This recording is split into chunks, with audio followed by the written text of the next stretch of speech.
Madam speaker, मैं वर्ष 2019-20 के लिए भारत सरकार की अनुमानित प्रक्रिया और व्यय का वितरण प्रस्तुत करने के लिए आपसे अनुमति लेता हूँ।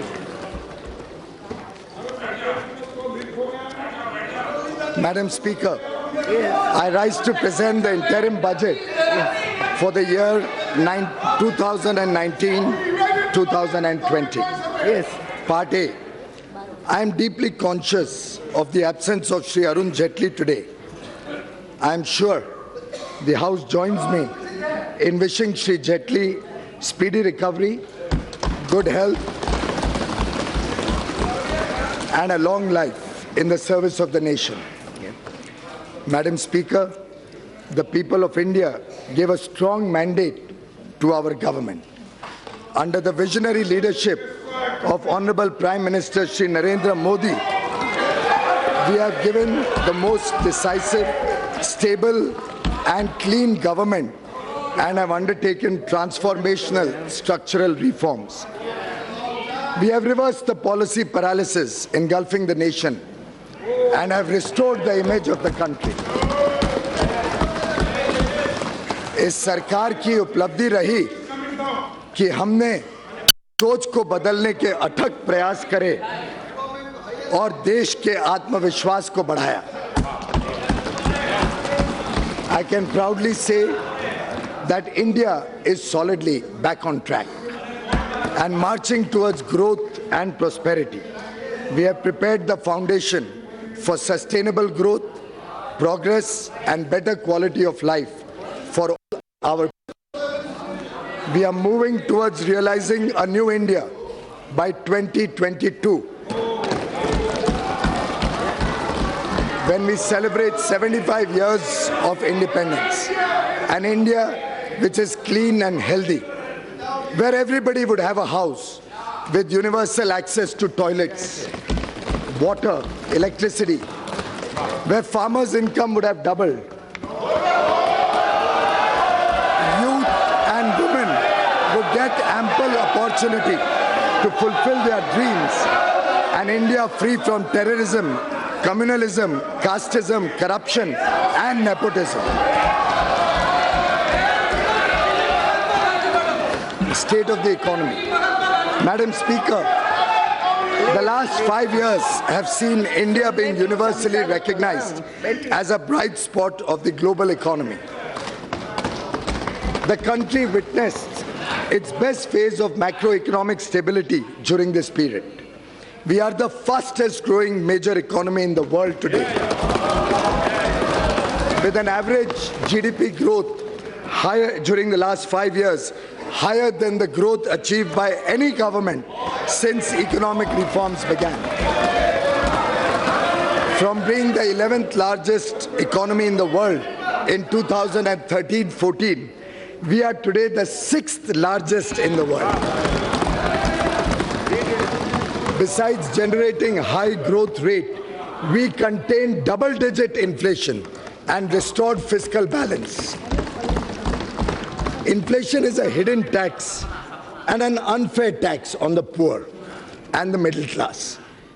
The average rate of inflation during 2009-2014 was a back-breaking 10.1%.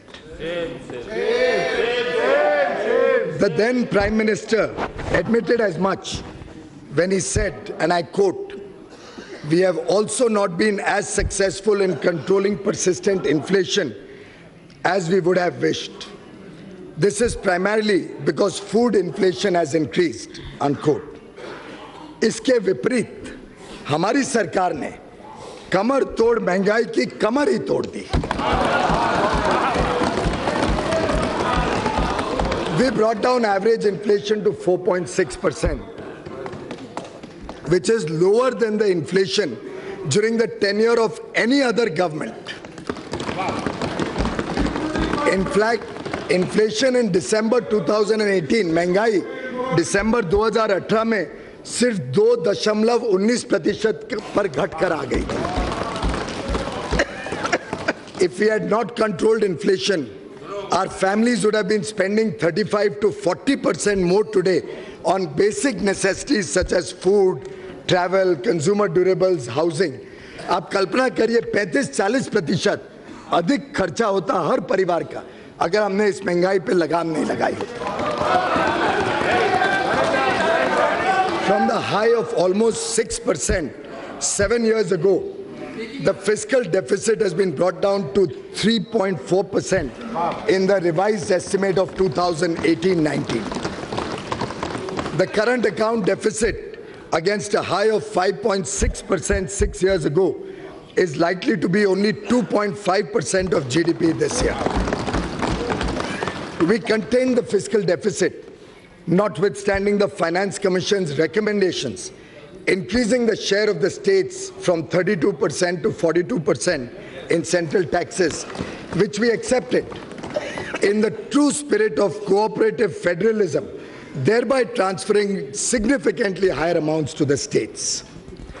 Due to a stable and predictable regulatory regime, a growing economy, and strong fundamentals, India could attract massive amount of foreign direct investment during the last 5 years. As much as $239 billion was received as FDI. This period also witnessed a rapid liberalization of the FDI policy, allowing most FDI to come through the automatic route.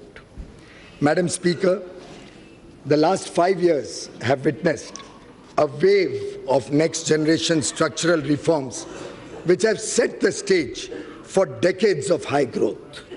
We have undertaken path-breaking structural reforms by introducing the goods and services tax and other taxation reforms.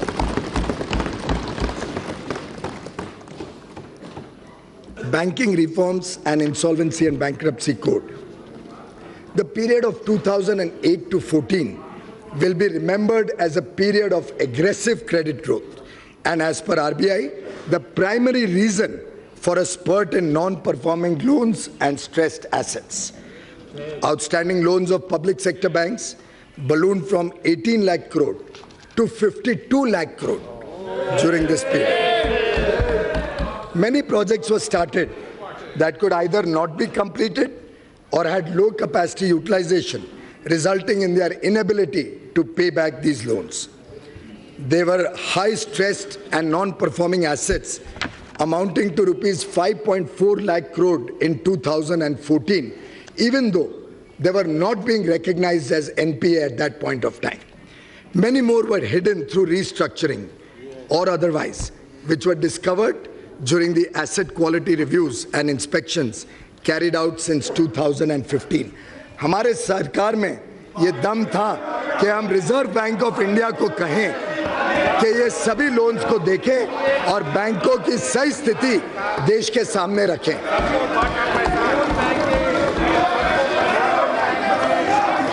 We put a stop to such questionable practices and stopped the culture of phone banking. The 4 R's approach of recognition, resolution, recapitalization and reforms have been followed. A number of measures have been implemented to ensure clean banking. Through a transparent and accountable process, we recognize these NPAs. The Insolvency and Bankruptcy Code has institutionalized a resolution-friendly mechanism which is helping in recovery of non-performing loans while preserving the underlying businesses and jobs. पहले सिर्फ छोटे businessman पर ऋण वापस करने का दबाव रहता था और अब बड़े बिजनेसमैन को भी ऋण की चिंता होती है, केवल बैंक को नहीं होती. But now defaulting managements are either paying or exiting their businesses. An amount of close to 3 lakh crores has already been recovered in favor of banks and creditors. To restore the health of public sector banks, recapitalization has been done with an investment of 2.6 lakh crore rupees. Amalgamation of banks has also been done to reap the benefits of economies of scale, improved access to capital, and to cover a larger geographical spread. हाल ही में कल हम सबको खुशखबरी मिली कि इन सब अथक प्रयासों के कारण तीन bank, bank of India, bank of Maharashtra and oriental bank of commerce, इन तीनों से पीसीए की रिस्ट्रिक्शंस भी अब हटा दी गई हैं। और मुझे पूरा विश्वास है जिस गति से बैंकिंग में सुधार हुआ है, बाकी सब बैंक्स भी बहुत तेज गति से इस व्यवस्था से निकल के फिर एक बार जोर से तेजी से बैंकिंग व्यवस्था में आ जाएंगे। Steps against corruption. We have ushered in a new era of transparency. हमने भ्रष्टाचार मुक्त सरकार चलाई।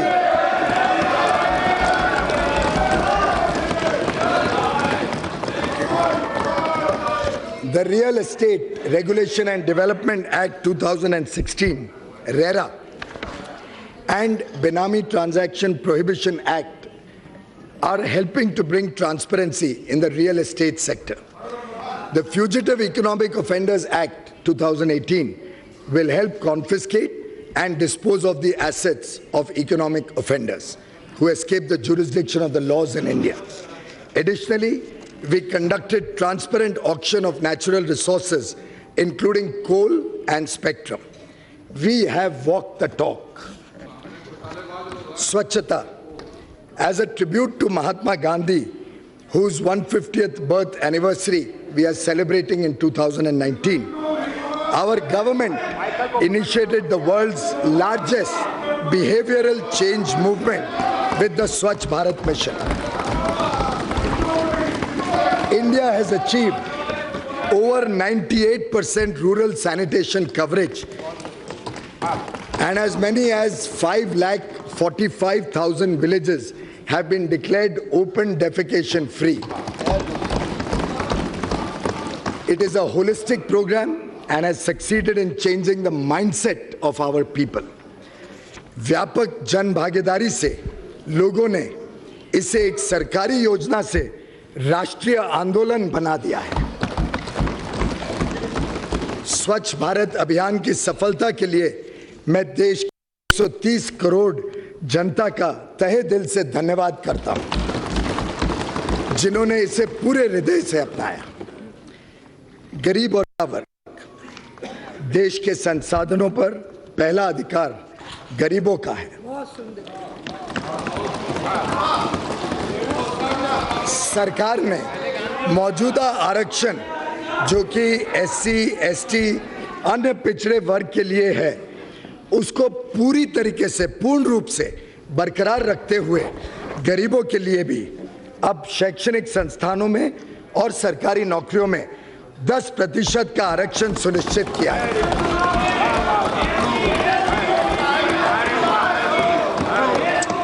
इन संस्थानों में औसतन 25% अतिरिक्त सीट्स, लगभग 2 लाख सीट्स उपलब्ध कराई जाएंगी, जिससे किसी भी वर्ग के लिए वर्तमान में उपलब्ध आरक्षित सीट्स में कोई कभी कमी ना आए। गरीबों और मध्यम वर्ग के परिवारों को सस्ते दाम पर अनाज उपलब्ध कराने के लिए वर्ष 2018-19 में लगभग 1,70,000 करोड़ रुपए का व्यय किया गया, जो वर्ष 2013-14 के खर्च के मुकाबले लगभग 2 गुना है। 13-14 में मात्र 92 करोड़ रुपए लगभग खर्च हुए थे। हमने यह सुनिश्चित किया कि अनाज सबको मिले और किसी को भूखे पेट नहीं सोना पड़े। मनरेगा के लिए भी बजट एस्टिमेट 2019-20 में 60,000 करोड़ का आवंटन किया जा रहा है। जरूरत पड़ने पर और भी धनराशि उपलब्ध करा दी जाएगी। We have worked to bridge the urban-rural divide in the country. Honorable members in this august house, many of whom are from rural areas, will agree that several times in the past, only empty promises have been made to the people living in our villages. During the last 5 years, we have undertaken targeted expenditure to improve their quality of life in all its dimensions. हमारा उद्देश्य है कि गांव की आत्मा बरकरार रखते हुए वहां भी शहरों जैसी सुविधाएं उपलब्ध हो।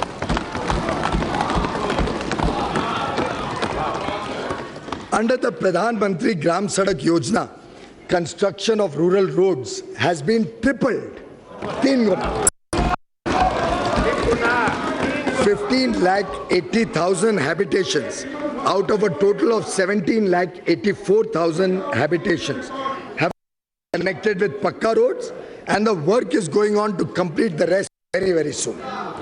Pradhan Mantri Gram Sadak Yojana is being allocated 19,000 crore rupees in budget estimate 1920 as against 15,500 in revised estimate 2018-19.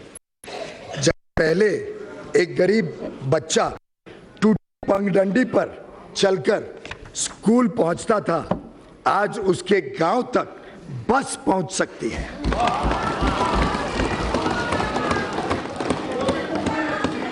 During the period 2014-18, a total number of 1,53,000, 1,53,000 घर प्रधानमंत्री आवास योजना के तहत हमने इस देश में मात्र 5 वर्ष में बनाए, जो पहले के मुकाबले 5 गुना है। 1,53,00,000 घर बनाए, जो 5 गुना है पहले के निस्बत। वर्ष 2014 तक देश में लगभग 2.5 करोड़ परिवार बिना बिजली के थे।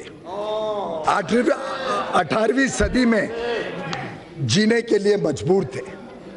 सौभाग्य योजना से हमने लगभग हर घर को बिजली का मुफ्त कनेक्शन उपलब्ध कराया।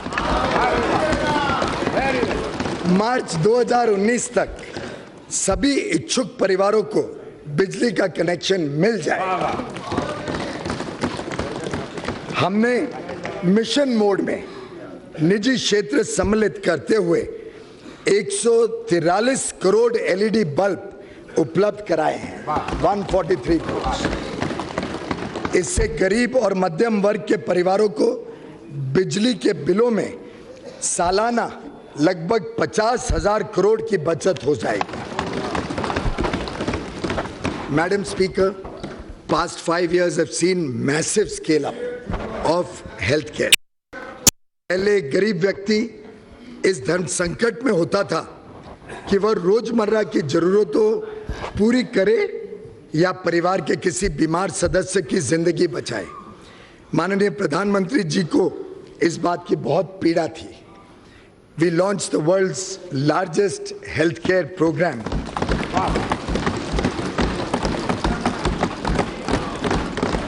Ayushman Bharat, to provide medical treatment to nearly 50 crore people.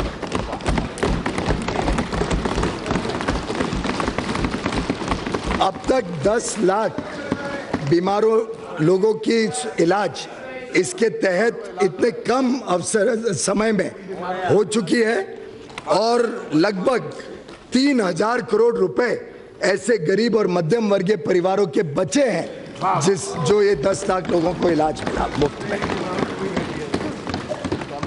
लाखों गरीब मध्यम वर्गियों को इस बात का भी लाभ हो रहा है, जो कीमतें कम हुई दवाइयों में, कार्डियक स्टेंट में, नी इम्प्लांट्स में, और आज दवाइयाँ प्रधानमंत्री जन औषधि केंद्र में बहुत ही सस्ते दरों पे मिल जाती है। इससे लाखों करोड़ों लोगों को लाभ मिलता है। There are 21 AIIMS operating or being established in the country presently. 14 of these 21 AIIMS have been announced since 2014. 2/3 हमने इस सरकार आने के बाद शुरू किया। आज मुझे खुशी है आप सबको बताते हुए कि जो 22वां एम्स है, अब मेरे राज्य में जहां मेरा परिवार जहां से आता है, हरियाणा में अब 22वां एम्स लगने जा रहा है। और शायद वहां की जनता ने जिस प्रकार से सरकार का आकलन करते हुए कल जीत दी, इस बात का भी प्रमाण है कि अच्छी सरकार कैसे दी जाती है। The Aspirational Districts program is providing targeted development to the 115 most backward districts of the country. The program has achieved notable results. with improved performance on all indicators, health and nutrition, education, agriculture and water resources, financial inclusion and skill development. ये aspirational districts programme में आज competition के द्वारा ये सब districts तेज गति से विकास से जुड़ रही है, सब सरकारी योजना वहां पहुंच रही है।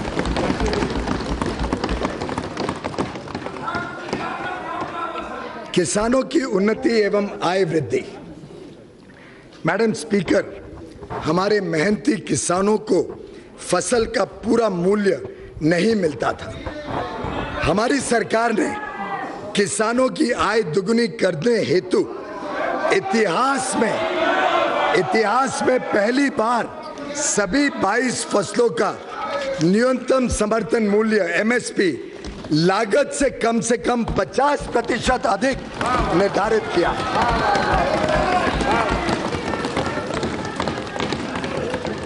Agriculture continues to be the main driver of the rural economy. Our hardworking farmers, supported by the pro-farmer policies of our government in the past 4.5 years, have produced agriculture commodities in record quantities.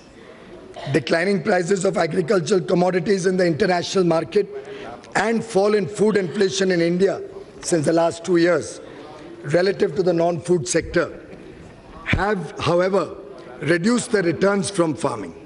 Small and fragmented landholding on account of repeated divisions has also contributed in decline in the income of the farmer family.